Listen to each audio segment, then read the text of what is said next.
धन्यवाद अध्यक्ष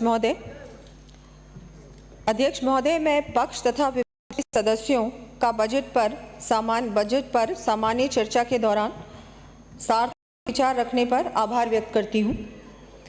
पक्ष का भी और विपक्ष का भी आभार व्यक्त करती हूँ। माननीय सदस्यों के साथ साथ आम जनता ने भी इस अभूतपूर्व बजट का खुले दिल से स्वागत किया है।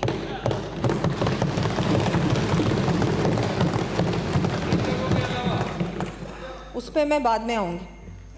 साथ ही मैं अपने विपक्ष के साथियों, विशेषकर राजाखेड़ा, चोमू, रानीवाड़ा तथा पाली से आने वाले माननीय सदस्यों का भी धन्यवाद करना चाहूँगी, जिन्होंने दलगत राजनीति से ऊपर उठकर इस बजट की प्रशंसा की है।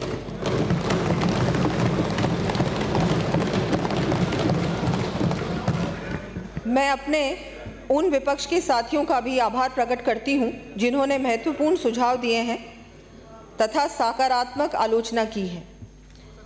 हमारे बिल्कुल हैं, अभी नेता प्रतिपक्ष ने बहुत सारे सुझाव दिए।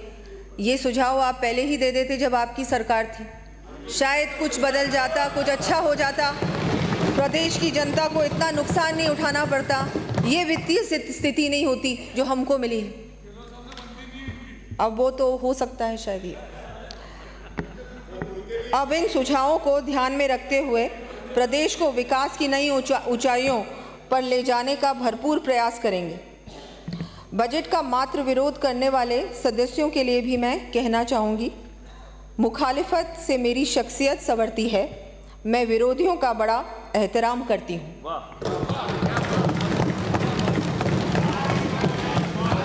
हमने प्रदेश के दीर्घकालीन लक्ष्यों लॉन्ग टर्म गोल्स तथा विकसित राजस्थान एट 2047 को ध्यान में रखते हुए इस बजट को तैयार किया है। राज्य के विकास में आम नागरिकों की भागीदारी को ध्यान में रखते हुए तथा बजट को सभी वर्गों क्षेत्रों के लिए समावेशी बनाने के लिए आमजन एवं संगठनों को सुझाव आमंत्रित किए गए थे। प्रदेशवासियों द्वारा बढ़ चढ़कर सहभागिता निभाते हुए लगभग 1,67,000 से अधिक सुझाव हमको प्राप्त हुए। साथ ही हमारे द्वारा माननीय मुख्यमंत्री महोदय की अध्यक्षता में प्रदेश के विभिन्न महत्वपूर्ण स्टेक होल्डर्स यथा महिलाएं, स्वयंसेवी संस्थाओं, किसानों, उद्योगपतियों, व्यापार मंडलों, कर्मचारियों आदि संगठनों के साथ प्री बजट कंसल्टेशन मीटिंग्स आयोजित की गई थी। मुख्य रूप से रोजगार, आधारभूत संरचना, ग्रामीण विकास, कृषि, शिक्षा, स्वास्थ्य आदि से संबंधित सुझाव प्राप्त हुए। हमने इन सभी सुझावों का संबंधित विभाग से परीक्षण करवाकर इन सुझावों पर सकारात्मक कार्रवाई कर यथासंभव बजट में समावेशित किए जाने का प्रयास किया है। हमें पूरी आशा है सत्ता पक्ष के साथ साथ विपक्ष के साथियों का भी इसके क्रियान्वयन में हमें पूरा समर्थन प्राप्त होगा। बहुत आवश्यक है, आप बार बार कह रहे हैं इम्प्लीमेंटेशन, कैसे आप वित्तीय संसाधन उपलब्ध कराएंगे, हम करवाएंगे। डबल इंजन की सरकार है राजस्थान में, आप चिंता ना करें, हम पूरी तरह से प्रयास ही नहीं करेंगे, ये करके दिखाएंगे। जो घोषणाएं की है, वायदे किए हैं, उनको पूरा करेंगे। और जिसका भी शिलान्यास होगा कार्य का, जैसे हमारे माननीय प्रधानमंत्री जी शिलान्यास भी करते हैं और उद्घाटन भी करते हैं, ये सरकार वो करेगी, माननीय मुख्यमंत्री जी करेंगे। मैं वर्ष 2024-25 के लिए जो हमने 4,95,467 करोड़ रुपए का बजट पेश किया गया है, जिसका आकार वर्ष 2023-24 के बजट अनुमानों से 1,04,611 करोड़ रुपए अधिक है।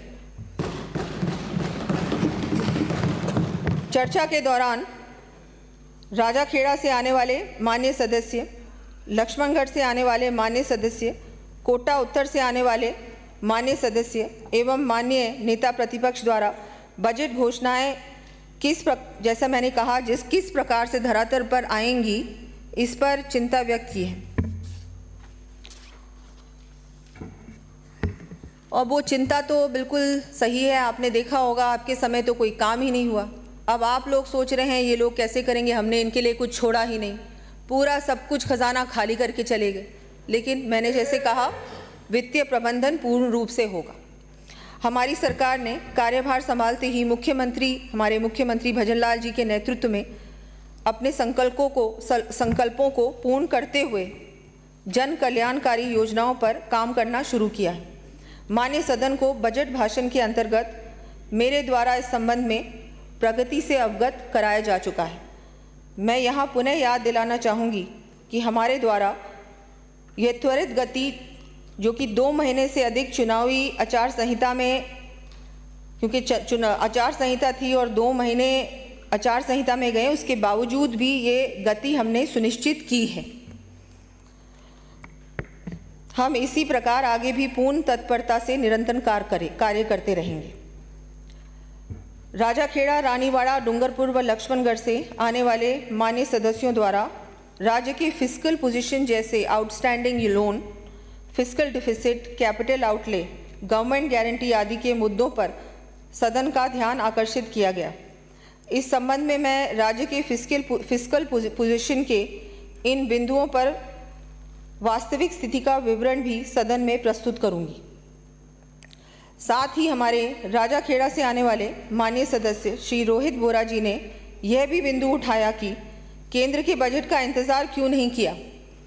अध्यक्ष महोदय, वैसे तो ये माननीय सदस्य काफ़ी विद्वान हैं और मैं समझती हूँ कि संविधान के लेखानुदान के प्राविधान से वाकिफ़ होंगे, फिर भी मैं उन्हें ये याद दिला देती हूँ कि हमारी सरकार द्वारा 8 फरवरी 2024 को लेखानुदान विधानसभा में प्रस्तुत किया गया था। संविधान के प्रावधानों के अनुसरण में हमने वित्तीय वर्ष 2024-25 में 4 माह तक के खर्चे की अनुमति ली थी, जो 31 जुलाई 2024 को समाप्त हो रही थी। अर्थात 1 अगस्त 2024 से वर्ष की शेष अवधि के लिए खर्चे की अनुमति विकास कार्यों के लिए ली जानी आवश्यक थी।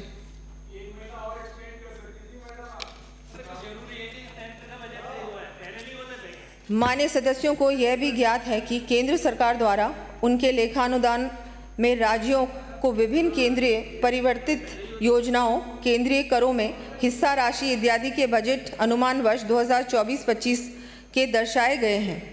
उस आधार पर ही इन आंकड़ों को राज्य के परिवर्तित बजट में शामिल किया है। अब तो माननीय सदस्यों को उनके प्रश्न का उत्तर भली भांति मिल गया होगा। इससे भी अधिक आश्चर्य इस बात का है कि गत सरकार में अपनी वरिष्ठता के कारण संसदीय कार्य को संभालने वाले कोटा उत्तर से आने वाले मान्य विधायक इस मान्य सदन में प्रश्नों के उत्तर सहित विधायी कार्य के संबंध में सरकार एवं माननीय मुख्यमंत्री महोदय के अधिकारियों एवं दायित्वों के ऊपर बेमतलब की टिप्पणी करके अपने अनुभव का प्रदर्शन करते हैं, क्योंकि बहुत बार अधिकारियों पे और सब पे बिना किसी वजह के झूठ, हाँ, उससे उनकी शायद इनएक्सपीरियंस दिखता है। झूठ कहने लगे, सच से बचने लगे, हौसले मिट गए, तजर्बा रह गया। राजाखेड़ा से आने वाले मान्य सदस्य द्वारा इस चर्चा में बहुत समय तक केंद्र सरकार पर टिप्पणी की जाती है। बहुत बार उन्होंने केंद्र सरकार की बातें कही, ना केवल उन्होंने, वैसे बहुतों ने कही, पर विशेषकर उन्होंने कही। प्रदेश की जनता की बात करने की बजाय केंद्र सरकार पे ही चर्चा की। इससे ऐसा लगता है कि शायद इनको सांसद बनना था। मेरा विनम्र आग्रह है कि बजाय केंद्र पर बेमतलब टिप्पणी के स्थान पर आप प्रदेश से जुड़ी समस्याओं के बारे में बात करें। ये बर्दाश्त नहीं करूंगा मैं आपके आगे से, ध्यान रखो। बोलिए। माननीय सदस्य द्वारा ये बिंदु भी उठाया गया कि केंद्र सरकार से जो CRF, PMGSY इत्यादि का पैसा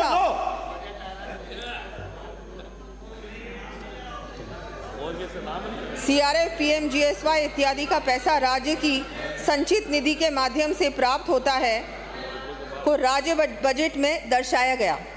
उन्होंने टिप्पणी कर ये जानकारी चाही कि इस पैसे को परिवर्तित बजट में क्यों शामिल किया जा रहा है।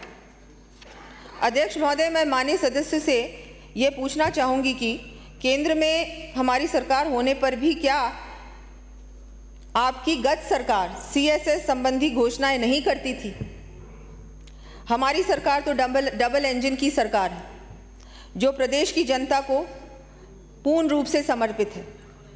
माननीय सदस्य को ये जानकारी होनी चाहिए कि सदैव ही केंद्र सरकार से विभिन्न केंद्रीय परिवर्तित योजनाओं अथवा जो राशि संचित निधि के माध्यम से आती है वह राज्य के आय व्यय अनुमानों में सम्मिलित रहती है। हमारे रानीवाड़ा से आने वाले माननीय सदस्य द्वारा ये टिप्पणी की कि ये बजट चुनावी बजट है। अध्यक्ष महोदय, मैं आपके माध्यम से माननीय सदस्य को अवगत कराती हूँ कि इनके बजट ज़रूर चुनावी होते होंगे। शुरू के वर्षों में तो जनता के कल्याण के लिए धरातल पर कोई योजना का कार्य किया ही नहीं, परंतु अंतिम वर्ष में चुनावों को देखते हुए लोक लुभावन योजनाओं की थोथी घोषणाएं कर वोटों पर राजनीति से प्रेरित होकर आम जन के को गुमराह करने का ज़रूर इन्होंने काम किया। हमने तो पहले बजट से ही दूरदर्शी सोच रखते हुए हर क्षेत्र के लिए प्लान बनाकर ये कार्य किया है, बजट बनाया है। एक लॉन्ग टर्म बजट है, ये सिर्फ एक साल का बजट नहीं है, सिर्फ ये भी नहीं है कि ये 5 साल का बजट है, ये विकसित राजस्थान का बजट है, 2047 के राजस्थान का बजट है, एक विजनरी बजट है। और इसके लिए हम सबको धन्यवाद देना चाहिए हमारे माननीय मुख्यमंत्री जी का, जिनके नेतृत्व में हम सब लोगों ने मिलकर ये इतना अच्छा बजट बनाया, जिसका पूरा लाभ प्रदेश की जनता को हमारे इसी कार्यकाल में मिलेगा। जैसे मैंने कहा कि हमारे इसी कार्यकाल में शिलान्यास भी होगा और उद्घाटन भी, सिर्फ घोषणाएं नहीं जो आपने की। अब मैं फिस्कल स्थिति के बारे में उल्लेख करना चाहूँगी। डेट एंड अदर लायबिलिटीज़, ऋण एवं अन्य उत्तरदायित्व। गत कांग्रेस सरकार द्वारा की गई रैशनल एवं थोथी बजट घोषणाओं तथा अनप्रोडक्टिव व्यय के फलस्वरूप वर्ष 2023-24 में राज्य के ऋण एवं अन्य दायित्व हमारी गत सरकार के कार्यकाल वर्ष 2017-18 के दुगने से अधिक बढ़कर 5,70,646 करोड़ रुपए पर पहुंच गए हैं। माननीय सदस्यों को जानकर आश्चर्य होगा कि कांग्रेस सरकार ने प्रदेश के प्रथम 6 से अधिक दशकों में लिए गए ऋण से भी अधिक ऋण केवल 5 वर्ष में ही ले लिया। सोचिए तो सही। इसके परिणाम स्वरूप राज्य के ब्याज भुगतान में अत्यधिक वृद्धि हो गई और ये स्पष्ट है कि कांग्रेस सरकार द्वारा राज्य को डेब्ट के भंवर में फंसा दिया। क्या करें, बिल्कुल अच्छा नहीं, प्रदेश की जनता के लिए तो बिल्कुल अच्छा नहीं किया आपने। माननीय प्रधानमंत्री श्री नरेंद्र मोदी जी के मार्गदर्शन में भगवत गीता तथा रैदास जी के कर्म प्रधान निष्काम कर्म की अवधारणा को आत्मसात करने वाली हमारी सरकार फिस्कल रिस्पॉन्सिबिलिटी को भली भांति समझती है। माननीय मुख्यमंत्री श्री भजनलाल जी के नेतृत्व में हम फिस्कल कंसोलिडेशन पाथ पर अग्रसर हैं। जहां हमारी पिछली सरकार के कार्यकाल में वर्ष 2017-18 में डेट टू GSDP रेशियो 33.77% था, वहीं चारवाक को अपना आदर्श मानकर ऋणम कृत्वा धृतम पिबेत, ऋण लेकर घी पियो की सोच एवं 5 सितारा होटल के बंद कमरों में अपने अस्तित्व को बचाने के लिए संघर्ष करने वाली गत सरकार के कार्यकाल में वित्तीय कुप्रबंधन के फलस्वरूप वर्ष 2023-24 में राज्य का कुल डेट टू GSDP रेशियो 37.34% तक पहुंचा दिया। अब वो होटल रूम्स के होटल का खर्चा तो देना ही था ना, महीनों तक बंद, कोरोना से जूझ रही थी, कोविड से जूझ रही थी राजस्थान की जनता और आप होटलों में बंद थे। क्या करें, अब सरकार को तो बचाना ज़रूरी था ना आपके लिए। हमारे द्वारा अपने प्रथम पूर्ण बजट में ही डेट टू जीएसडीपी रेशियो में कमी करते हुए इसे 35.97% तक सीमित रखने का प्रयास किया है तथा हम इसी पथ पर चलने के लिए कटिबद्ध हैं। मुझे अत्यधिक अचरज हुआ कि जिस पार्टी की सरकार के मुख्यमंत्री तथा उप मुख्यमंत्री में संवादहीनता हो, बात ही नहीं करते हो, उप मुख्यमंत्री को मंत्रिमंडल छोड़ना पड़े, उस पार्टी के अग्रणी नेता लक्ष्मणगढ़ से आने वाले हमारे माननीय विधायक हमारी सरकार में संवाद की स्थिति तथा कोऑर्डिनेशन को लेकर झूठी चिंता व्यक्त करते हैं। आप हमारी चिंता ना करें, आप तो अभी भी वही लड़ाई लड़ रहे हैं, आप तो अभी भी सब लोग वही लड़ाई लड़ रहे हैं। आप हमें अपने काम पे छोड़ें, हम अच्छा काम करके दिखाएंगे। उन्हें अभी से ही हमारी इस डबल इंजन की सरकार में राज्य एवं केंद्र के अच्छे रिश्ते, आपको तो इससे भी समस्या हो रही है कि अब इनको तो कोई समस्या होगी नहीं, ये तो सारे ही वित्तीय संसाधन केंद्र से भी ले आएंगे, वहाँ से भी इनको बहुत सहयोग मिलेगा। तो आपकी चिंता समझ में आती है, बिल्कुल है, सही है। आप लोगों ने अपनी पार्टी के अंदर बहुत संघर्ष किया, अब क्या करें। हम लोग तो काम करने आए हैं, राजस्थान की जनता ने अवसर दिया। उन सहित विपक्ष के सभी माननीय विधायकगण से अनुरोध व अपेक्षा करूंगी कि वे ऐसी निर्थक बातों में समय जाया ना करें, प्रदेश की जनता के कल्याण में हमारा सहयोग करने का प्रयास करें।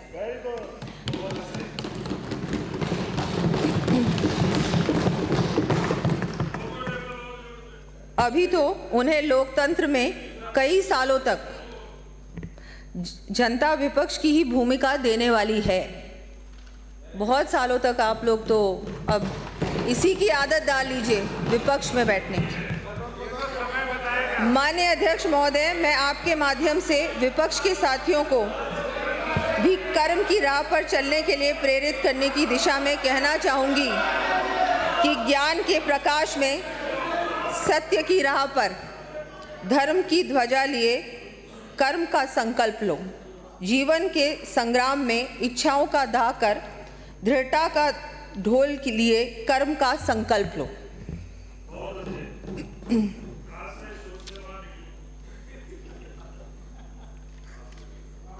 आप अपनी बात कीजिए ना, आपने क्या किया 5 साल। काश ये सारी बातें, चिंताएं जो आपने आपके सबके डिबेट में आप लोगों ने अपनी चिंताएं रखी, वही चिंताएं आप जब आपकी सरकार थी तब रखते तो वो सुझाव देते, है ना। तब मानने वाला भी कोई नहीं था और सुनने वाला नहीं था, मानने वाला नहीं था, क्या करें। अध्यक्ष महोदय, मैं आपके माध्यम से सदन को पुनः अवगत कराना चाहती हूँ कि हमारे द्वारा राज्य के टैक्स व नॉन टैक्स रेवेन्यू में एफिशिएंसी बढ़ाने के लिए प्रक्रियाओं का सरलीकरण, ऑटोमेशन के साथ ही फेसलेस मैनेजमेंट की व्यवस्था प्रारंभ किए जाने से ट्रांसपेरेंसी आने के साथ ही रेवेन्यू कलेक्शन में वृद्धि होनी सुनिश्चित है। विपक्ष के माननीय सदस्यों ने राज्य में जीएसटी संग्रहण के बारे में भी संशय व्यक्त किया है।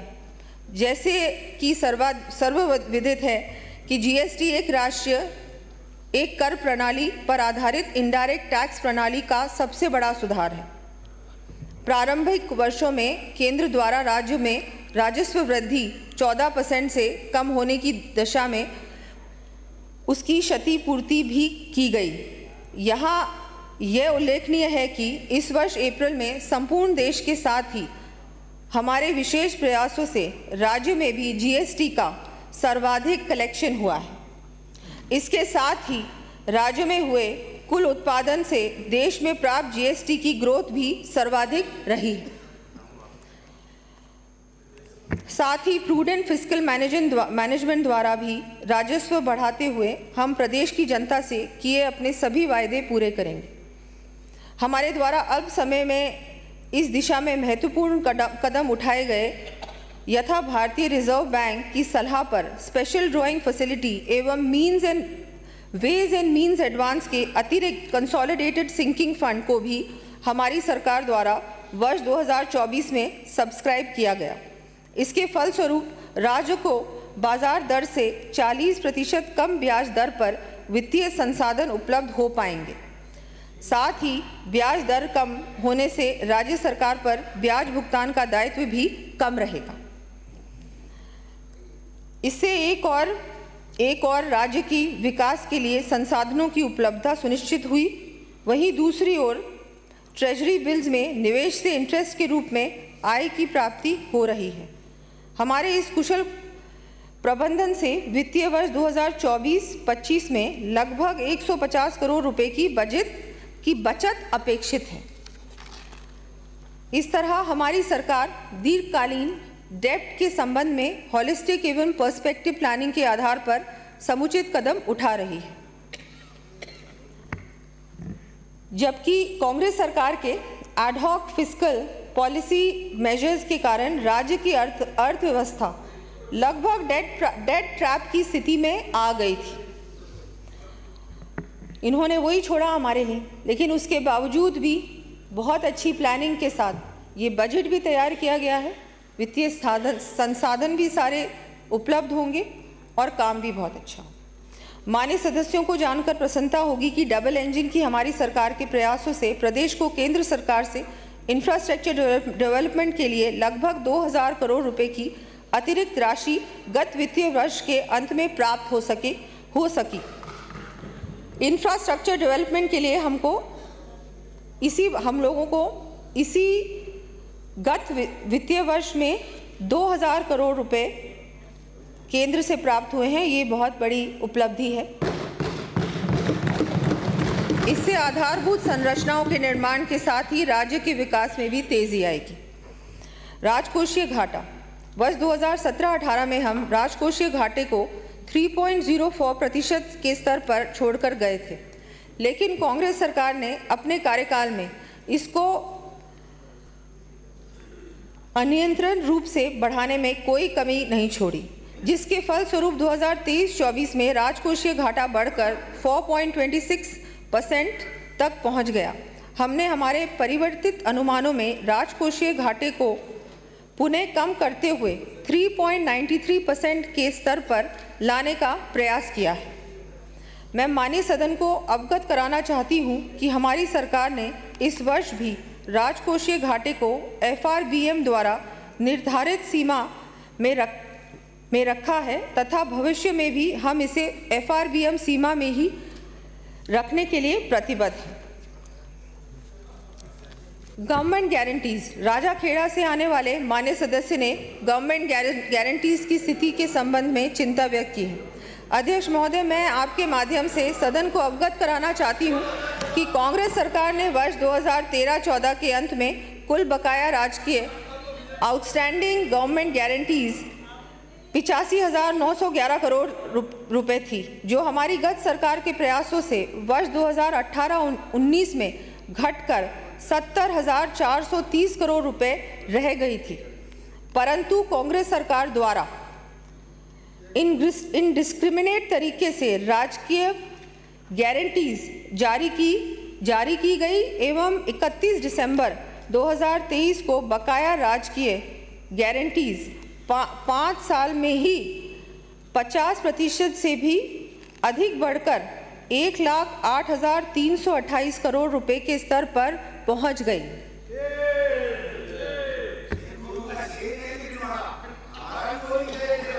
हमारी सरकार राजकीय पर सोच अलग है, विजन अलग है।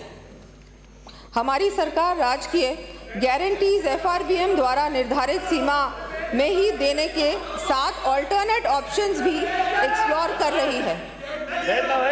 केंद्र सरकार के सहयोग से इस संबंध में हम वर्ल्ड बैंक एवं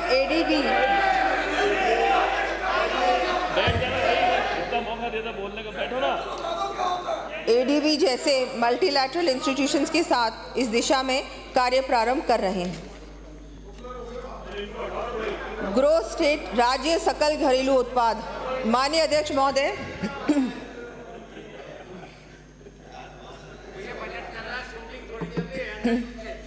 माननीय अध्यक्ष महोदय, मुझे ये बताते हुए अत्यंत प्रसन्नता है कि हमारी सरकार के द्वारा अल्प अवधि में ही कुशल वित्तीय प्रबंधन के साथ ही राज्य की अर्थव्यवस्था को सुदृढ़ करने के फलस्वरूप गत सरकार के कार्यकाल में दिसंबर 2023 तक जीएसडीपी की वृद्धि दर जो कि 11.58% थी, वह मार्च 2024 में बढ़कर 12.56% हो गई है।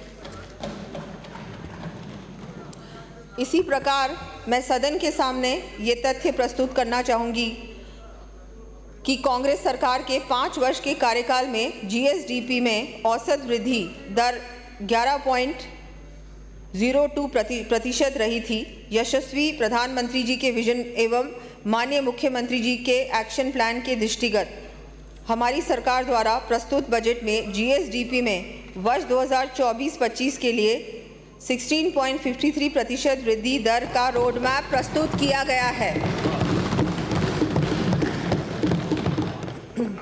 आप आंकड़े बता रहे थे तो मैं भी कुछ आंकड़े आपके सामने रख दूं। नेता प्रतिपक्ष महोदय, सुनो ना, सुना नहीं, काम की बात सुनी नहीं आपने। बिल्कुल सुनो ना, सुने नहीं आप। पूंजीगत व्यय, ये सर्वविदित तथ्य है कि पूंजीगत व्यय कैपिटल एक्सपेंडिचर पर अधिक राशि व्यय किए जाने से राज्य के औद्योगिक विकास को गति मिलने, जीएसडीपी में वृद्धि होने, रोजगार के अधिक अवसरों का सृजन होने, पर कैपिटा इनकम में वृद्धि होने के साथ ही प्रदेश का सर्वांगीण विकास सुनिश्चित हो सकेगा। हमारी सरकार के गत कार्यकाल में औसत पूंजीगत व्यय नेट बोरोइंग का 61.52% था, लेकिन कांग्रेस सरकार के फाइनेंशियल मिसमैनेजमेंट एवं ऋण का उपयोग थोथी बजट घोषणाओं तथा अनप्रोडक्टिव राजस्व व्यय में किए जाने के परिणाम स्वरूप औसतन पूंजीगत व्यय नेट बोरोइंग का 41.61% तक गिर गया। मान्य सदस्यों को ये जानकर प्रसन्नता होगी कि अब हम इसे 63.13% तक लाकर गाड़ी को पटरी पर लेके आएंगे।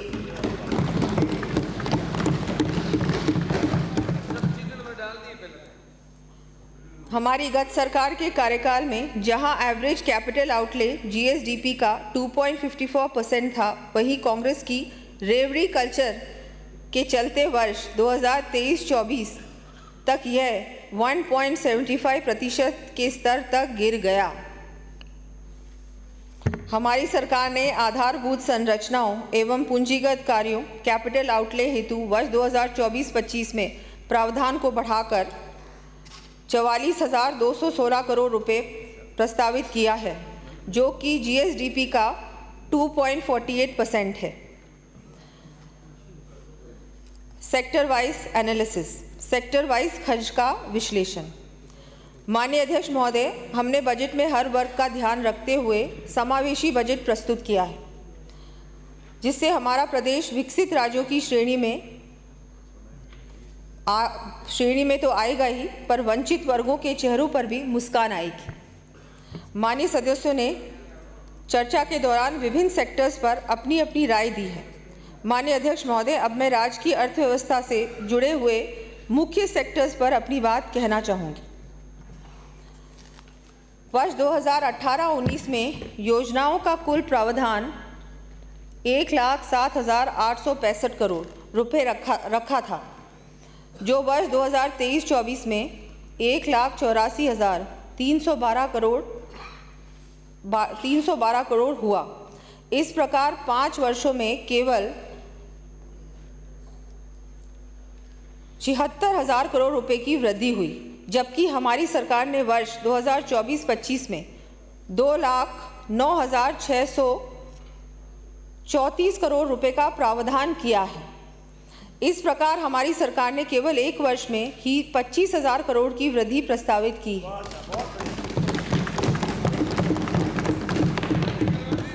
हमारी सरकार ने सामाजिक एवं सामुदायिक सेवाओं, जिसके अंतर्गत मूलभूत सेवाएं जैसे शिक्षा, चिकित्सा एवं पेयजल इत्यादि आती हैं, में वर्ष 2024-25 में स्कीम एक्सपेंडिचर में 18% प्रतिशत की वृद्धि प्रस्तावित की है।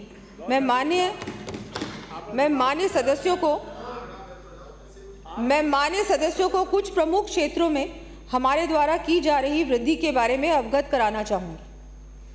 सड़कें 1655 करोड़ रुपए, पेयजल 3496 करोड़ रुपए, सिंचाई 2277 करोड़ रुपए, ऊर्जा 4490 करोड़ रुपए, चिकित्सा 3647 करोड़ रुपए, शिक्षा 7064 करोड़ रुपए, सामाजिक सुरक्षा व अन्य 4581 करोड़ रुपए, कृषि बजट 7600 करोड़ रुपए से अधिक।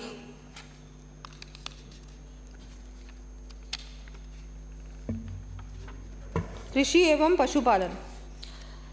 हमारी सरकार प्रदेश के अन्नदाताओं को समृद्ध बनाकर विकसित एवं खुशहाल राजस्थान का सपना साकार करेगी तथा हम उन्नत कृषि खुशहाल किसान के लिए प्रतिबद्ध हैं। हमारी सरकार कांग्रेस की तरह तथ्यहीन थोथी घोषणाओं की बजाय किसानों को सभी तरह से संबल देने का प्रयास कर रही है।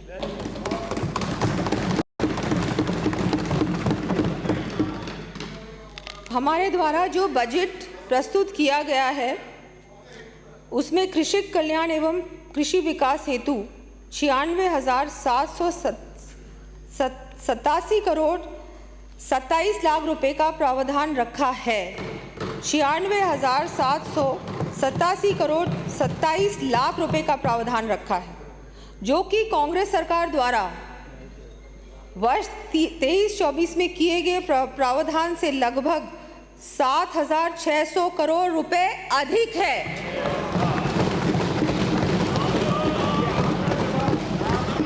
आप मुझे आंकड़े गिना रहे थे, मैं भी आपको कुछ स्पष्टीकरण देना चाहूँगी। आपके आंकड़े पता नहीं कहाँ से आप लेके आए थे। उसका जवाब है ना, उसका जवाब है, आपका जवाब है। आपका तो क्या हुआ?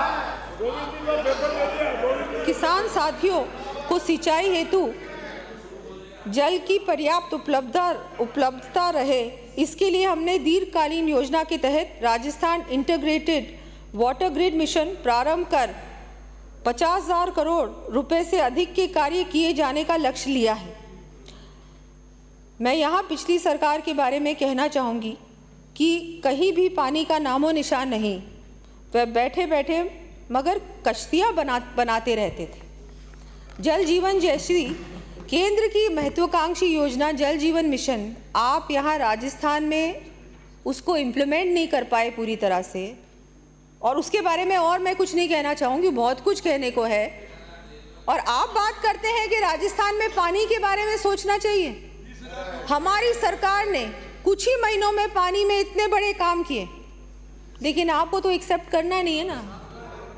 हाँ, लक्ष्मणगढ़ से आने वाले माननीय सदस्य जो कि परंपरा के विपरीत जाकर मेरे द्वारा पढ़े जा रहे बजट भाषण के दौरान कृषि बजट पर बोलने से पहले ही किसानों को के मुद्दों पर टिप्पणी कर रहे थे। मैंने तो कृषि बजट शुरू ही नहीं किया था, पूरा कृषि बजट था, कई पेजेस का बजट था।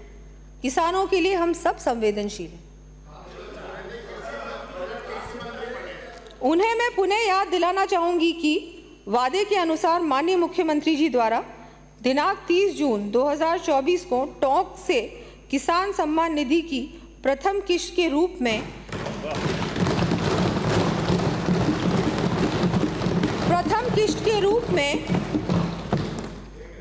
66 लाख किसान भाइयों को डीबीटी के माध्यम से किसान सम्मान निधि की अतिरिक्त राशि 650 करोड़ रुपए सीधे बैंक खातों में स्थानांतरित की। राजस्थान के इतिहास में ये पहली बार है जब हमारे प्रदेश के अन्नदाताओं को राज्य सरकार द्वारा इतनी बड़ी संख्या में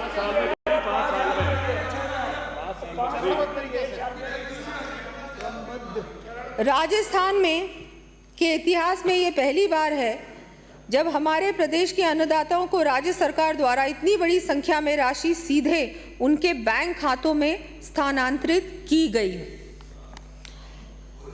हमारे यशस्वी प्रधानमंत्री श्री नरेंद्र मोदी जी ने किसान कल्याण के लिए अनेक योजनाएं शुरू की, जिनका लाभ प्रदेश के किसानों को मिल रहा है। प्रदेश में प्रधानमंत्री फसल बीमा योजना के तहत लगभग 1400 करोड़ रुपए के बीमा क्लेम्स का निस्तारण किया गया तथा 9000 पीएम किसान समृद्धि केंद्र स्थापित किए गए। माननीय सदस्य, कांग्रेस सरकार माननीय द्वारा सदस्य, माननीय सदस्य, अरे माननीय सदस्य, माननीय सदस्य, कांग्रेस सरकार द्वारा पशुपालकों को राहत देने के लिए पशुओं के बीमा के ढोल तो बहुत बजाए, लेकिन अपने कार्यकाल में एक भी पशु का बीमा नहीं करवाया। एक भी पशु का बीमा आप मानते हैं, बिल्कुल एक्सेप्ट भी कर रहे हैं, बिल्कुल माननीय सदस्य एक्सेप्ट कर रहे हैं, बिल्कुल ऐसे ऐसे एक्सेप्ट करते जाइए, हम क्या करें। हमने न केवल दुधारू पशुओं, गाय भैंस ही नहीं बल्कि अन्य पशुओं, भेड़ बकरी ऊंट को शामिल करते हुए पशुधन बीमा का दायरा भी बढ़ाया है। भीनमाल से आने वाले माननीय सदस्य द्वारा गरीब किसानों के संबंध में चिंता व्यक्त की। उस संबंध में मैंने मेरे बजट भाषण में भी यही कहा कि आपके मिसमैनेजमेंट के कारण किसान ठगा सा महसूस कर रहा है। अच्छा है आपने अपनी नाकामी को स्वीकारा तो सही, बिल्कुल अच्छी बात है, बहुत ज़रूरी, लेकिन ये स्वीकार नहीं आप कर रहे हैं ना सपोर्ट।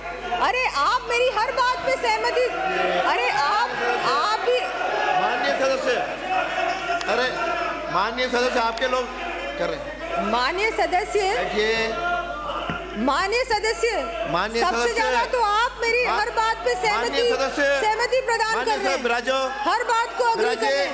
माननीय सदस्य, अच्छा है आपने अपनी नाकामी को स्वीकारा तो, माननीय सदस्य, लेकिन ये अरे माननीय सदस्य बैठिए, माननीय सदस्य,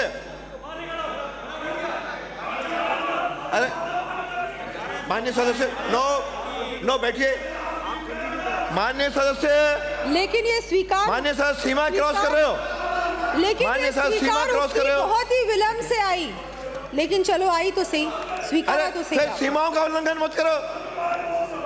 माननीय सदस्य भीम से आने वाले क्या कर रहे हो, इस सीमाओं का उल्लंघन करोगे नाम लूंगा। टोडा भीम से आने वाले माननीय सदस्य ने कहा कि किसानों को जो फसली ऋण मुफ्त ब्याज कर दिया जाता था, हमने तो उसमें भी कटौती कर दी। माननीय सदस्य का ये सरासर झूठ तथ्य है, ये बिल्कुल सही नहीं है। आपने ये जो बात रखी है ये तथ्यों के विपरीत है, ऐसा बिल्कुल नहीं हुआ है।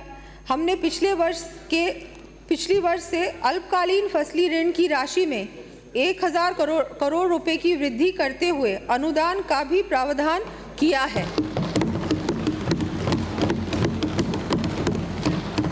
साथ ही हमने पशुपालक साथियों के लिए गोपाल क्रेडिट कार्ड योजना भी प्रारंभ की है।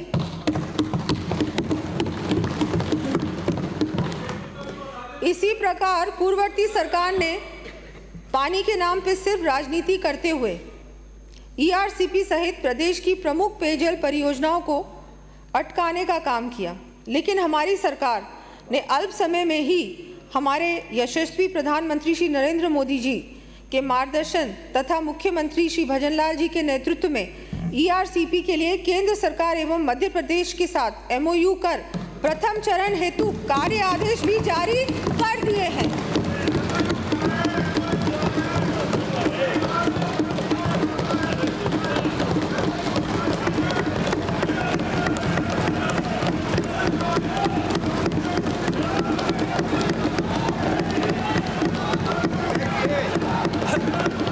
माननीय सदस्य बहुत हो गया। माननीय सदस्य बैठिए, आपको बैठिए, थोड़ा हो गया, बहुत है। साथ ही शेखावटी अंचल के लोगों की बरसों पुरानी मांग को पूरा करने के लिए यमुना जल समझौते के तहत केंद्र सरकार और हरियाणा सरकार के साथ त्रिपक्षीय समझौता किया जा चुका है।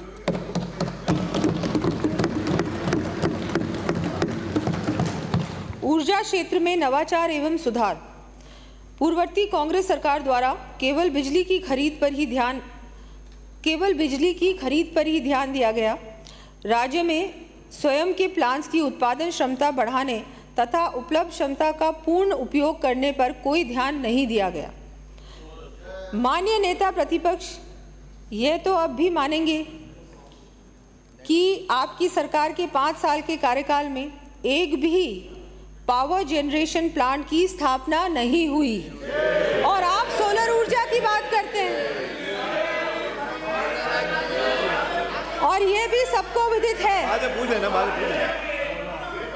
ये भी सबको विदित है कि माननीय मुख्यमंत्री जी के विशेष प्रयासों से अब राज्य 33,000 मेगावाट उत्पादन क्षमता स्थापित करने की दिशा में अग्रसर है।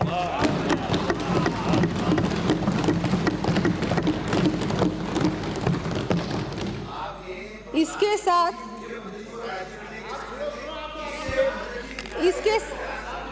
साथ ही गत सरकार के समय पूर्व से संचालित प्लांट्स का PLF भी मात्र 55.10% रहा। हमारी सरकार ने कार्यभार संभालते ही राज्य के प्लांट्स की क्षमता के उपयोग पर पूर्ण ध्यान दिया, जिसके परिणाम स्वरूप PLF 70.32% हो गया है।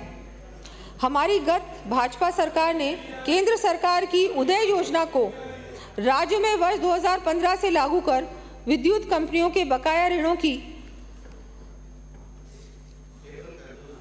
75% राशि 62,422 करोड़ रुपए अधिग्रहित टेकओवर पर विद्युत कंपनियों का ऑपरेशनल एंड फाइनेंशियल टर्नअराउंड किया गया था। इसके परिणाम स्वरूप वर्ष 2018-19 में डिस्कॉम्स राशि 2,607 करोड़ रुपए के प्रॉफिट में थी। तत्पश्चात कांग्रेस सरकार की ऊर्जा क्षेत्र में अदूरदर्शी नीतियों के फलस्वरूप प्रदेश की डिस्कॉम्स एवं ऊर्जा क्षेत्र को अत्यंत दयनीय स्थिति में पहुंचा दिया। इसी का परिणाम रहा कि वर्ष 2020-21 से डिस्कॉम्स पुनः घाटे की स्थिति में आ गए और दिसंबर 2023 तक डिस्कॉम्स का अक्यूमुलेटेड लॉस राशि 1,01,215 करोड़ रुपए व बकाया ऋण राशि 91,767 करोड़ रुपए हमें विरासत में मिले। इतना घाटा। हमारी सरकार ऊर्जा क्षेत्र में निरंतर नवाचार के लिए प्रतिबद्ध है। हमारी सरकार द्वारा विगत कुछ समय में ही इस संबंध में केंद्र सरकार के विभिन्न PSU से MOU किए जाकर उनको धरातल पर लाने का काम शुरू कर दिया है, जिससे राज्य में सबको निर्बाध बिजली मिल सकेगी और साथ ही डिस्कॉम्स की आर्थिक स्थिति भी सुधरेगी। विपक्ष के माननीय सदस्यों द्वारा तथ्यों को तोड़ मरोड़ के रखने की श्रृंखला में बायतू से आने वाले सदस्य ने कहा कि कैप्टिव पावर प्लांट्स पर लगने वाले विद्युत शुल्क इलेक्ट्रिसिटी ड्यूटी समाप्त कर दी गई। यहाँ मैं पुनः स्पष्ट करती हूँ कि इसमें कैप्टिव पावर प्लांट्स पर लगने वाले विद्युत शुल्क को समाप्त नहीं किया गया है, मात्र कैप्टिव पावर प्लांट्स के ऑक्सिलरी एनर्जी कंजम्पशन वाले भाग पर लगने वाले विद्युत शुल्क इलेक्ट्रिसिटी ड्यूटी को ही समाप्त किया गया है। लगता है माननीय सदस्य ने पूर्व में ध्यान से पूरी बात नहीं सुनी हो, सुनी भी नहीं, आप लोगों ने पढ़ी भी नहीं, जो मर्जी आया आप बोलते गए। बोलने के लिए बोलना पड़ता है, समझ में आता है, बोलना ही है। विपक्ष है, आप बोलेंगे। माननीय अध्यक्ष महोदय, कांग्रेस सरकार द्वारा किसानों को दिन के समय 2 बार बिजली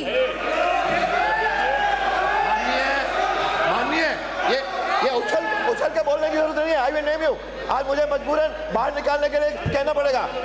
मिस्टर बोरा, माइक यू, तीसरी बार कह रहा हूं, और अब की बार यदि इस तरह किया तो मैं तुरंत बाहर भेजने के मजबूर होऊंगा। माननीय अध्यक्ष महोदय, कांग्रेस सरकार द्वारा किसानों को दिन के समय 2 बार बिजली उपलब्ध कराने की घोषणा की गई, परंतु उस पर अमल नहीं किया गया और वह कागजी घोषणा बनकर रह गई। मैं सदन को आश्वस्त करना चाहूँगी कि हम 2027 तक किसान भाइयों को दिन के समय भी बिजली उपलब्धता सुनिश्चित करेंगे।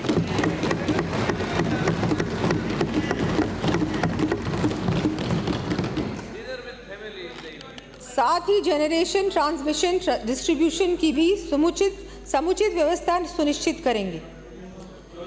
रिसर्जेंट राजस्थान, कांग्रेस सरकार द्वारा हमारे द्वारा सफलतापूर्वक आयोजित किए गए रिसर्जेंट राजस्थान की नकल करते हुए इन्वेस्टमेंट राजस्थान समिट 2022 आयोजित की गई, जिसमें केवल थोथी चर्चाएं की गई। कुछ ग्रुप्स कंपनी से एमओयू किए गए, परंतु इन एमओयू पर केवल कागजी कार्रवाई हुई, कोई एमओयू धरातल पर नहीं आया। कांग्रेस की सरकार सदा से ही मुंगेरी लाल के सपने दिखाने का काम करती है। आप बहुत सारी घोषणाएं करते, बहुत की आपने, सपने भी दिखाए, ये सारे समिट्स के नाटक भी किए, लेकिन काम क्या किया? यही कारण है कि आज सब लोग रो रहे हैं।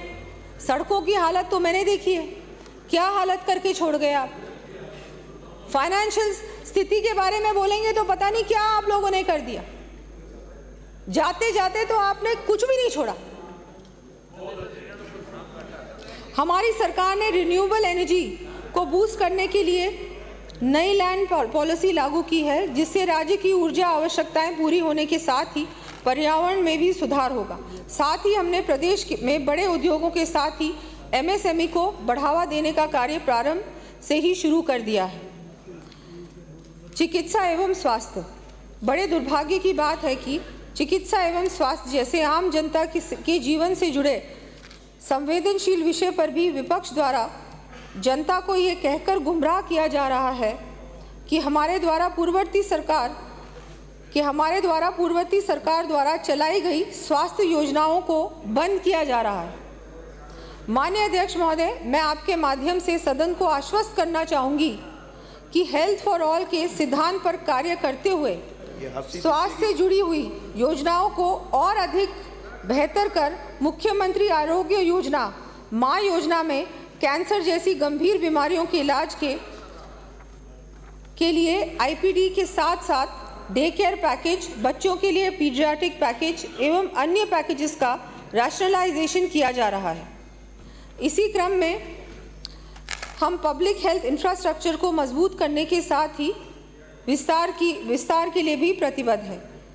यशस्वी प्रधानमंत्री माननीय श्री नरेंद्र मोदी जी के विजन के अनुरूप हमने चिकित्सा एवं स्वास्थ्य के आधारभूत ढांचे के विकास के लिए पहला पूर्ण बजट में ही नेशनल हेल्थ पॉलिसी 2017 के निर्धारित लक्ष्य से भी अधिक कुल व्यय का 8.26% राशि 27,660 करोड़ रुपए का प्रावधान किया है, जो गत सरकार के 5 वर्षों के औसत से लगभग 1.5% अधिक है।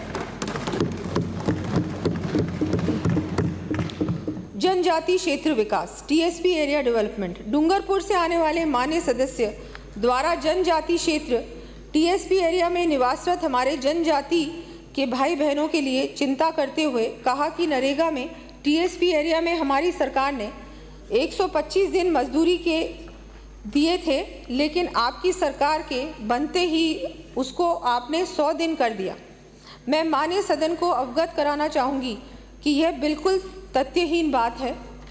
आज भी राज्य के एसटी बहुल्य 8 जिलों की 47 पंचायत समितियों के जॉब कार्ड होल्डर परिवारों को महात्मा गांधी नरेगा में 100 दिवस पूर्ण करने के उपरांत 50 अतिरिक्त दिवसों का रोजगार राज्य मद से उपलब्ध कराया जा रहा है।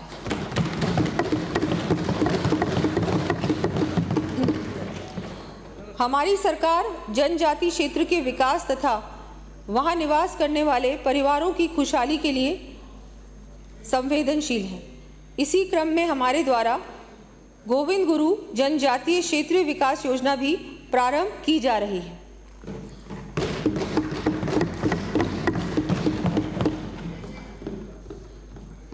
Policy and structural reforms. माननीय अध्यक्ष महोदय, सबको ये विदित है कि 2014 में माननीय प्रधानमंत्री मोदी जी के आने से पहले पूरा देश पॉलिसी पैरालिसिस से जूझ रहा था। यशस्वी प्रधानमंत्री मोदी जी के द्वारा विभिन्न स्ट्रक्चरल रिफॉर्म्स, उदाहरण स्वरूप tax reforms, banking reforms, land reforms, digitalisations of economy आदि लाने के फलस्वरूप देश की अर्थव्यवस्था को नई दिशा प्राप्त हुई है। हमारी सरकार द्वारा भी इस नीति का अनुसरण करते हुए इस बजट में industrial policy, MSME policy, agro processing policy, export promotion policy, youth policy, state skill policy, Rajasthan one district one product policy, Rajnivesh policy इत्यादि नई नीतियां लाकर सुधार सुनिश्चित कर रहे हैं। हमारे यशस्वी प्रधानमंत्री जी ने लाल किले की प्राचीर से कहा था, हमें जल्द से जल्द गुलामी की मानसिकता और गुलामी के प्रतीक चिन्हों को समाप्त कर नए आत्मविश्वास से भरे नए भारत की स्थापना करनी है। इसके अनुरूप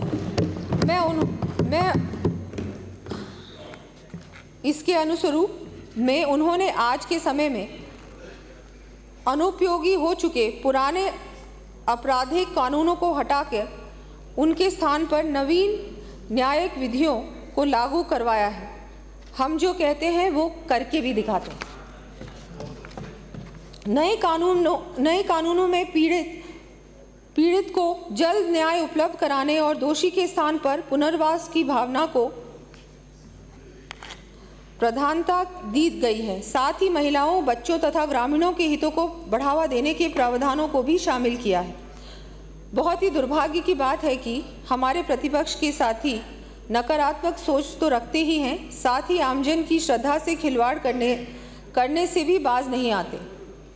बजट पर बहस के दौरान कोटा उत्तर से आने वाले माननीय सदस्य ने अपनी आदत के अनुसार धार्मिक स्थानों पर विकास कार्य करवाने की गत सरकार की कागजी घोषणा का ढोल बजाते हुए हमारे द्वारा वास्तव में जनता की आस्था को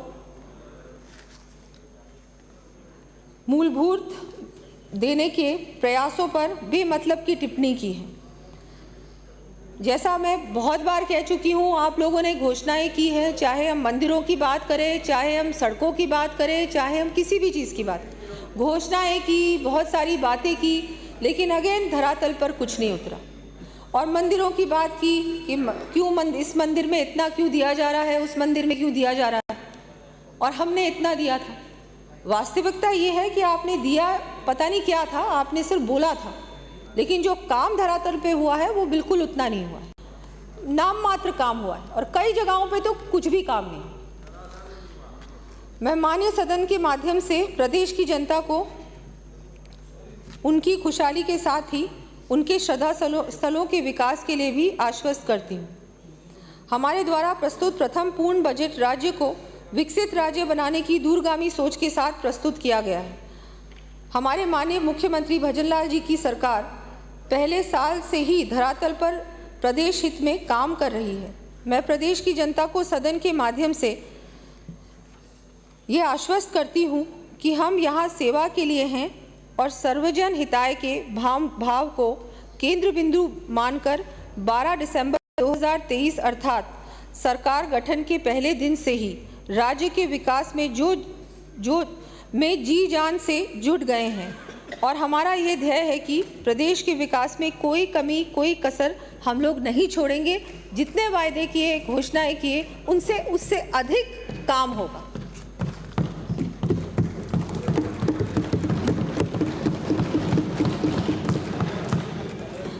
माननीय अध्यक्ष महोदय, अब मैं नवीन घोषणाएं प्रस्तावित कर रही हूं।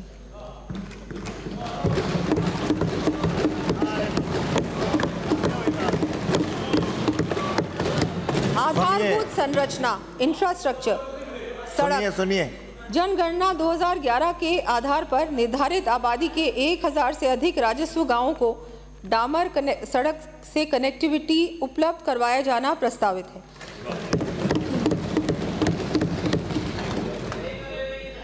प्रदेश में सड़कों के विस्तार एवं सुदृढ़ीकरण हेतु लगभग 2000 करोड़ रुपए की राशि से विभिन्न सड़क निर्माण कार्य 2 वर्षों में करवाए जाने प्रस्तावित हैं। इन सड़क कार्यों की सूची मैं सदन के पटल पर प्रस्तुत कर रही हूँ। लंबी सूची है।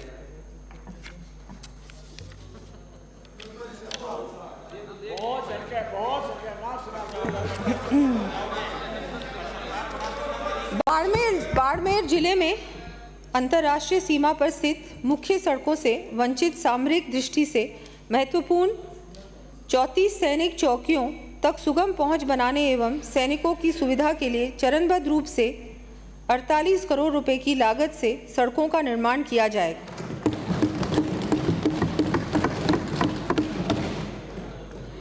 प्रथम चरण में इस वर्ष 9 सैनिक चौकियों हेतु सड़क निर्माण का कार्य हाथ में लिया जाएगा। नगरीय विकास, भिवाड़ी के सुनियोजित विकास के लिए मास्टर ड्रेनेज प्लान तैयार किया जाकर तथा अजमेर शहर में अन्ना सागर के पास के क्षेत्र में नालों एवं ड्रेनेज संबंधी कार्य हाथ में लिए जाएंगे।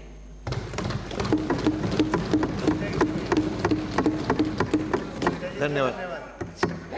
खीमसर, नागौर, डीग व शाहपुरा में रोडवेज बस स्टैंड संबंधी कार्य करवाए जाएंगे। पेयजल, प्रदेश के विभिन्न क्षेत्रों में पेयजल उपलब्ध करवाने के लिए 33 करोड़ रुपए से अधिक के कार्य चरणबद्ध रूप से करवाए जाने प्रस्तावित हैं। इन पेयजल संबंधी कार्यों का विवरण मैं सदन के पटल पर प्रस्तुत कर रही हूँ। ऊर्जा, विद्युत प्रसारण तंत्र को सुदृढ़ एवं विकसित करने हेतु 132 केवी या उससे अधिक की हाई टेंशन लाइन के निर्माण हेतु आवश्यक टावर एवं ट्रांसमिशन लाइन से किसानों की ज़मीन प्रभावित होती है। किसानों को ऐसी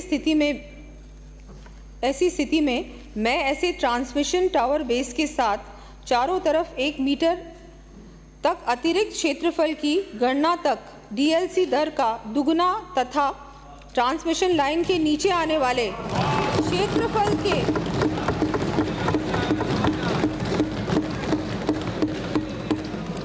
डीएलसी दर का दुगना तथा ट्रांसमिशन लाइन के नीचे आने वाले क्षेत्रफल के पेटे डीएलसी की 30% की दर से मुआवजा दिए जाने की घोषणा करती हूँ।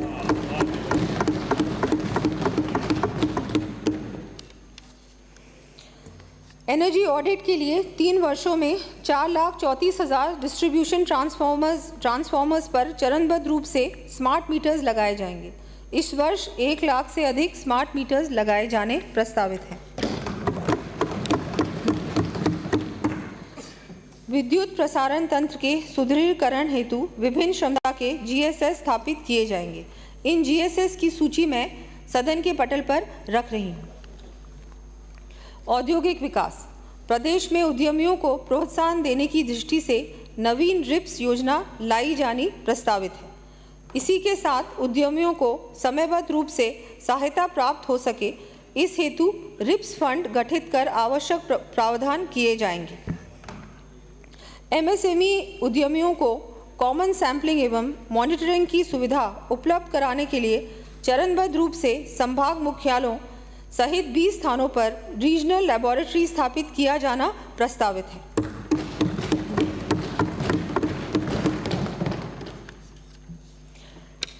राजस्थान वित्त निगम के वित्तीय सुदृढ़ीकरण हेतु वर्ष 2024-25 में राज्य सरकार एवं रीको द्वारा 50-50 करोड़ रुपए की अंश पूंजी का सहयोग प्रदान किया जाना प्रस्तावित है। पर्यटन, कला एवं संस्कृति, भृतहरि धाम अलवर, अर्बुदा माता एवं अचलेश्वर महादेव मंदिर माउंट आबू, द्वारकाधीश जी मंदिर राजसमंद, नसिया जी विराटनगर,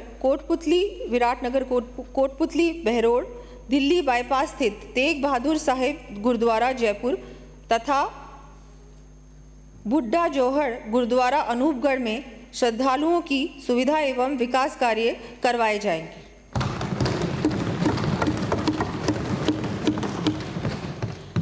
वरिष्ठ नागरिक तीर्थ यात्रा योजना के तहत 15,000 यात्रियों को स्पेशल ट्रेन द्वारा अयोध्या स्थित राम मंदिर के दर्शन करवाए जाने प्रस्तावित है।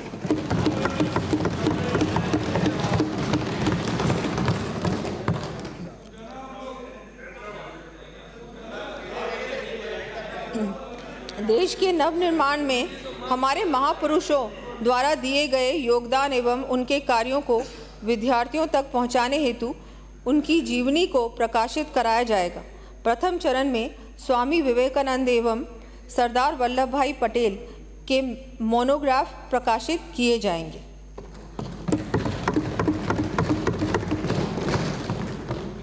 वन एवं पर्यावरण।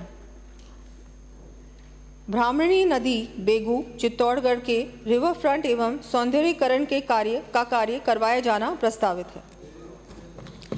साथ ही अजमेर शहर में पार्क व आदर्श नगर में मातृवन विकसित किए जाएंगे। शिक्षा एवं खेल। प्रदेश में उच्च एवं तकनीकी शिक्षा के विस्तार के लिए विभिन्न महाविद्यालयों की स्थापना व क्रमोन्नयन किए जाने, नवीन संकाय विषय खोले जाने तथा विभिन्न छात्रावासों के निर्माण संबंधी कार्य करवाए जाने प्रस्तावित है। इन कार्यों का विवरण मैं सदन के पटल पर प्रस्तुत कर रही हूँ।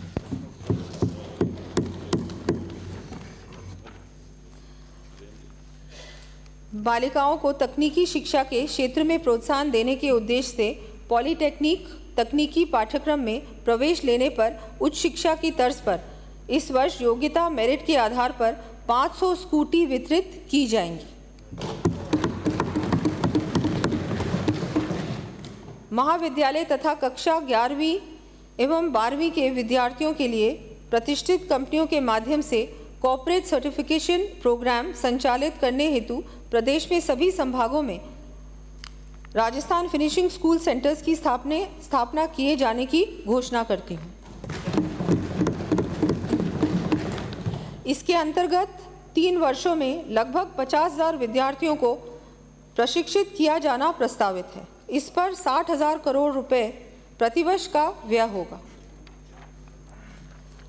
प्रदेश के विद्यार्थियों को व्यावसायिक शिक्षा एवं कंप्यूटर शिक्षा प्रदान करने तथा स्कूली शिक्षा के विस्तार की दृष्टि से विभिन्न पाठ्यक्रम विषय शुरू करने तथा स्कूलों व ICT लैब्स की स्थापना किए जाने संबंधी कार्य करवाए जाएंगे।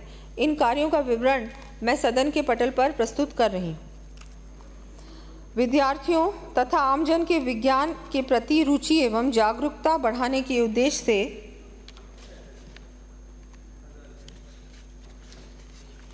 अलवर एवं भरतपुर में विज्ञान केंद्र की स्थापना का कार्य हाथ में लिया जाना प्रस्तावित है।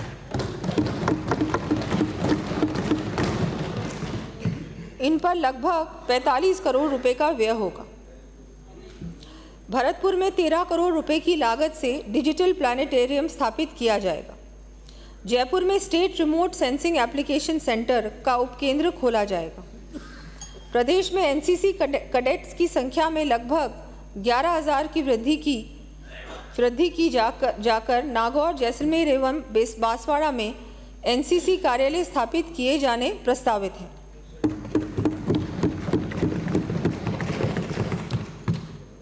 साथ ही प्रदेश में स्काउटिंग को बढ़ावा देने के लिए हिंदुस्तान स्काउट्स हेतु नियम बनाते हुए 4 करोड़ रुपए का अनुदान दिया जाएगा।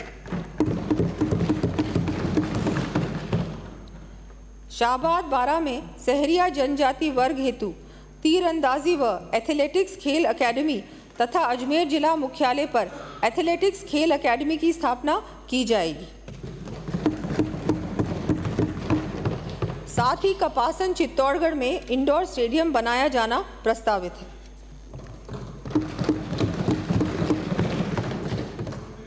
चिकित्सा एवं स्वास्थ्य।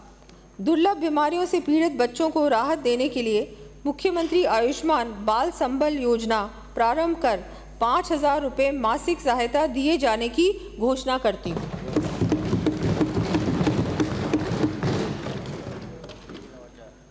थैलेसीमिया से पीड़ित व्यक्तियों के उपचार हेतु हेमाटोलॉजी सेंटर की स्थापना के साथ ही मरीजों को बिना रिप्लेसमेंट रक्त संरक्षण की सुविधा उपलब्ध कराए जाने हेतु 10 नए रक्त संग्रहण एवं परिवहन वाहन उपलब्ध करवाए जाएंगे।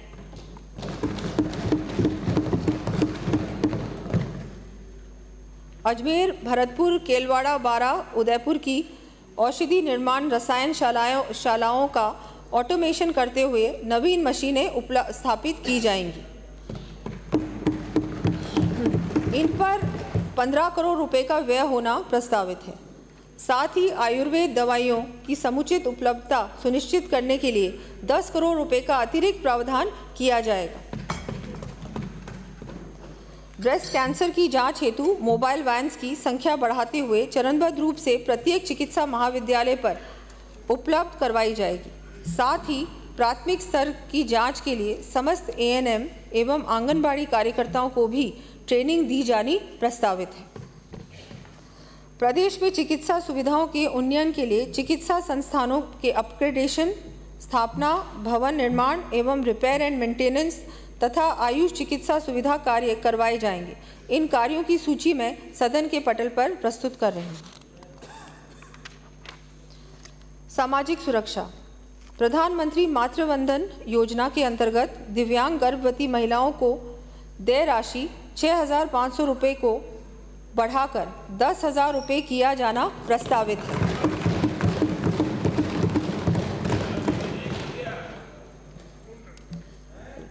राजीविका के अंतर्गत संचालित संकुल स्तरीय संगठनों के लिए कार्यालय भवन निर्माण, मरम्मत एवं नवीनीकरण हेतु विधायक स्थानीय क्षेत्र विकास योजना एवं राज्य वित्त आयोग के अंतर्गत 100 करोड़ रुपए व्यय किए जाने प्रस्तावित है। प्रदेश में ओपन बोरवेल के अंदर गिरकर किसी शिशु बालक को अपने प्राण न गंवाने पड़े, इस दृष्टि से समस्त पुराने तथा नए खुदने वाले बोरवेल की एंट्री ऑनलाइन पोर्टल पर किया जाना अनिवार्य किया जाएगा तथा प्रत्येक बोरवेल के लिए जिम्मेदारी भी निर्धारित की जानी प्रस्तावित है। माननीय सदस्यों को विदित है कि आज भी हमारे सफाई कर्मचारी किन विषम परिस्थितियों में कार्य करते हैं।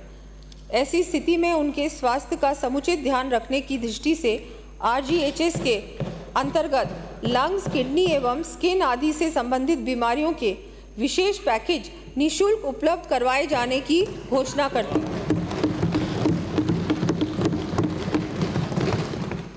प्रदेश में सिंचाई सुविधाओं से संबंधी विभिन्न कार्य करवाए जाने प्रस्तावित हैं।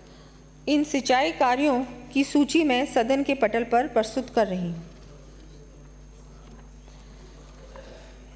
20,000 किसानों को भूमि सुधार हेतु निःशुल्क जिप्सम उपलब्ध करवाया जाना प्रस्तावित है। प्रदेश में कृषि क्षेत्र में उन्नत तकनीक का प्रयोग बढ़ाने की दृष्टि से centre of excellence for tissue culture एवं state institute of food technology, entrepreneurship and management की स्थापना किया जाना प्रस्तावित है। प्रदेश में बापिड़ी, लोहावट, फालोदी तथा कोट खावड़ा, जयपुर में कृषि उपज मंडी स्थापित की जाएगी। प्रदेश में पशु चिकित्सा सुविधा के लिए विभिन्न पशु चिकित्सा संस्थान खोले व क्रमोन्नत किए जाएंगे। इन संस्थानों की सूची में सदन के पटल पर प्रस्तुत कर रही हूँ। प्रदेश की 100 गौशालाओं को रियायती दरों पर गौ कास्ट मशीन उपलब्ध करवाए जाने की घोषणा करती हूँ।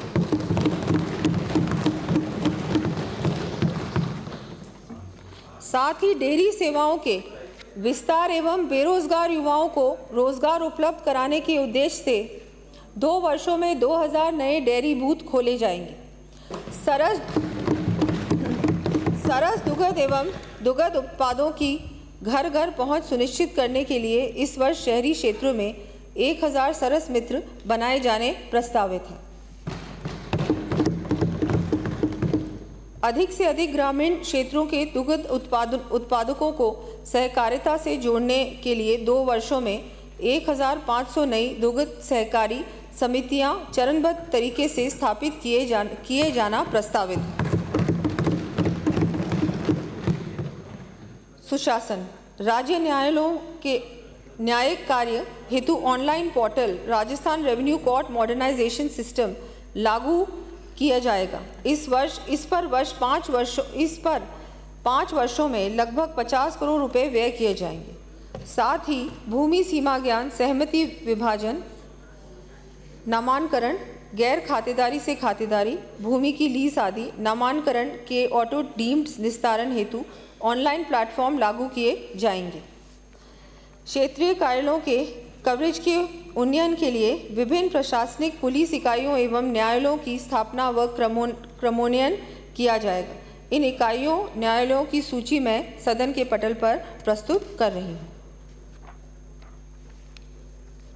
युवाओं को नशे की लत लगे ही नहीं, इसके लिए ज़रूरी है कि नशीले पदार्थों के स्रोत व अवैध कारोबार को रोका जाए। इस दृष्टि से मैं नशे के अवैध कारोबार पर प्रभावी अंकुश लगाने के लिए एंटी नारकोटिक्स टास्क फोर्स का गठन करने की घोषणा करती हूँ।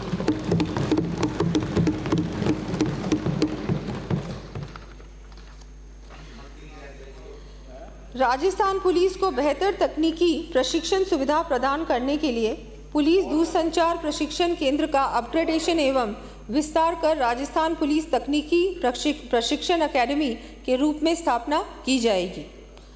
साथ ही पुलिस थानों में एफआईआर से लेकर इन्वेस्टिगेशन तक का कार्य ऑनलाइन सुचारू रूप से हो, इस हेतु शेष रहे 202 पुलिस थानों में भी इंटरनेट कनेक्टिविटी सुविधा उपलब्ध कराया जाना प्रस्तावित है। कार्मिक कल्याण केंद्र के पेंशन नियमों के अनुरूप ही राज्य सरकार के कार्मिक की सेवानिवृत्ति पर अन्य पात्र सदस्य के नहीं होने पर स्थायी रूप से स्पेशली एबल्ड बच्चे और बच्चों, आश्रित माता पिता और स्पेशली एबल्ड भाई बहन का नाम पीपीओ में अंकित किए जाने की मैं घोषणा करती हूँ। राजस्थान गवर्नमेंट हेल्थ स्कीम के अंतर्गत राजकीय उपक्रमों, स्वायत्त शासी संस्थाओं, बोर्ड, निगम, विश्वविद्यालय आदि के आरजीएसएस कार्ड धारक कार्मिकों एवं पेंशनरों की आउटडोर चिकित्सा सुविधा व्यय की प्रतिवर्ष सीमा को 20,000 रुपये से बढ़ाकर 30,000 रुपये करने की घोषणा करती हूँ। साथ ही इन उपक्रमों के आरजीएसएस कार्ड धारक पेंशनरों की मृत्यु उपरांत उनके पात्र आश्रितों को आरजीएसएस के अंतर्गत चिकित्सा सुविधा उपलब्ध करवाई जाएगी। वृद्ध पेंशनर्स को आरजीएचएस के अंतर्गत विटामिन्स, मिनरल्स एवं एंटीऑक्सीडेंट्स को अनुमत किया जाना प्रस्तावित है। अध्यक्ष महोदय, मैं आपके माध्यम से सदन को पुनः विश्वास दिलाना चाहती हूँ कि माननीय प्रधानमंत्री श्री नरेंद्र मोदी जी के मार्गदर्शन व माननीय मुख्यमंत्री श्री भजनलाल जी के कौशल नेतृत्व में हमारी सरकार प्रदेश को विकास की ऊंचाइयों तक ले जाने में कोई कसर नहीं रखेगी। जन सामान्य के कल्याण के लिए शुरू की गई हमारी योजनाओं के माध्यम से अंतिम छोर पर खड़े व्यक्ति के चेहरे पर मुस्कान लाने का हम अथक प्रयास करेंगे। मैं यहाँ आह्वान करना चाहूँगी, रुको ना तुम, थको ना तुम, राह से भटको ना तुम। अपने अडिग विश्वास से एक राह का संकल्प लो, ज्ञान से झुके रहो, विश्वास से डटे रहो, जीवन साकार जो करे उस ज्ञान का संकल्प लो। जय हिंद। धन्यवाद। सदन की बैठक गुरुवार 18 जुलाई